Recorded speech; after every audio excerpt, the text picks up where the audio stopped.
start on the bow of the ship, but all you can stand in the rain and get wet. So we're going to start here, and you are still able to see the guns. It's one of the reasons we like to stand up there, so you can kind of get a good view from here.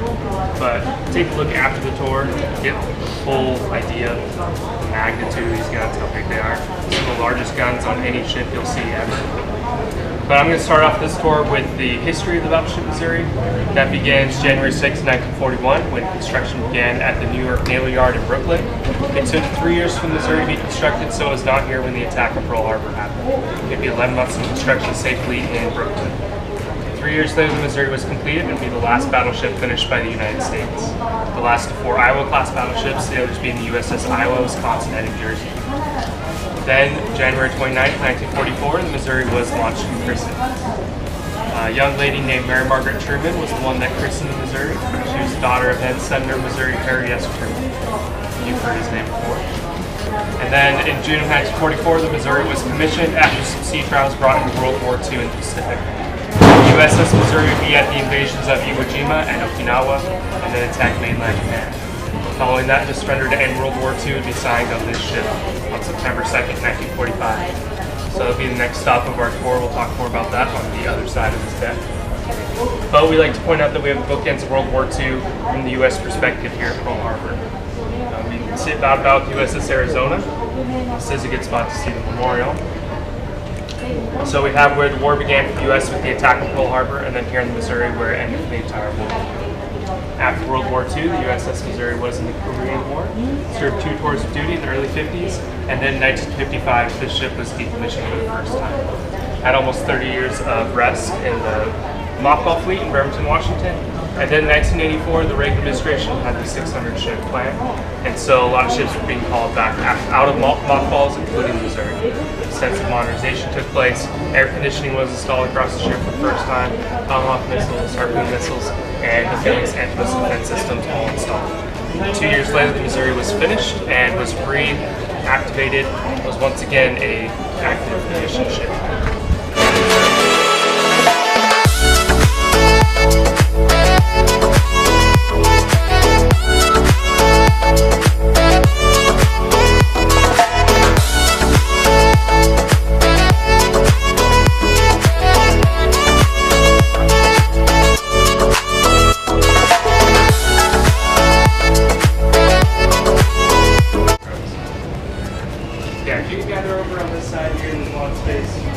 Corner. We just have to make sure people can walk around us.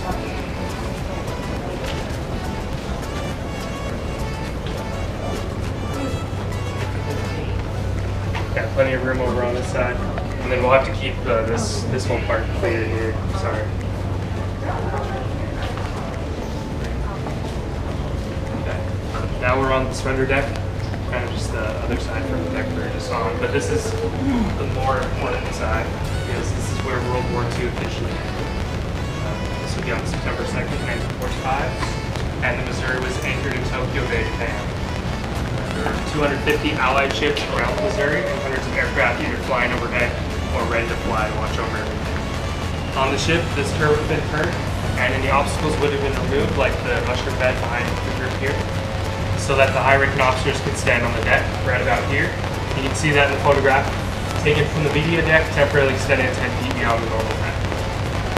The enlisted crew would have been hanging off every part of the ship all around us, so every little ledge and nook and cranny you could see that someone could stand or sit on, there would be someone sitting there, a sailor, to watch the historic event. It was an overcast Sunday morning, and just before 9 a.m., a small boat came up alongside the Missouri, and the Japanese delegation boarded the ship. Came up these steps here, would have been standing just about here. The highest-ranking American officials came down to meet them from the Admiral's quarters, so this ladder over here with the canvas just above it.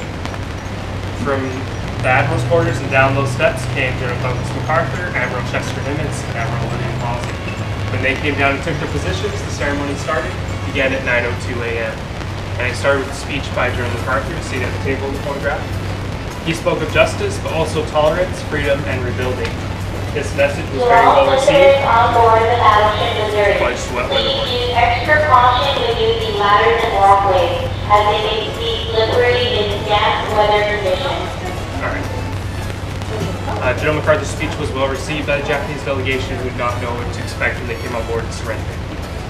One member of the delegation, number 22, Mr. Kase, said when they came on board they expected a very vindictive victory with the United States, but were very relieved to hear the message they did.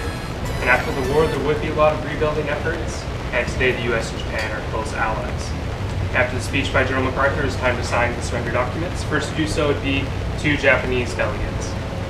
Number 20 would be first, Foreign Minister Shigemitsu. He stepped forward and signed on behalf of the Emperor and Government of Japan, then went back and took his place. And number 21, General Umezu was next. He stepped forward and signed on behalf of the Imperial Army and all the military forces of Japan. After those two signed, General MacArthur himself sat down at the table to sign as Supreme Commander over the Allied powers. invited 2 men to stand behind him. Number 1 and 2 here. Number 1 is Lieutenant General Wainwright, who's captured in Corregidor of the Philippines. And 2, British Lieutenant General Percival was captured in Singapore. Both these men had been prisoners of war for over 3 years. They were released just days before the ceremony. And you can tell by looking at the photograph, both were over 6 feet tall and neither one of them weighed 100 pounds. General MacArthur signed 6 different heads to give to different people. The first 2 he gave to those men behind him to honor them and to remember all the POWs in the conflict. Then he would sign the rest of his pens, the last one going back in his pocket, and that would be for his wife. Following that, Admiral Nimitz stepped forward next to sign for the United States. And then the rest of the Allied countries would sign, so you had representatives from China, the United Kingdom, the Soviet Union, Australia, Canada, France, the Netherlands, and New Zealand. After all the countries signed, the ceremony closed and the time was 9:25 a.m. Remember when I said it started? Only 23 minutes long to formally end World War II. Most destructive, devastating war in World War II.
You know, the funny thing about it was, we did a puzzle with all those candies on there.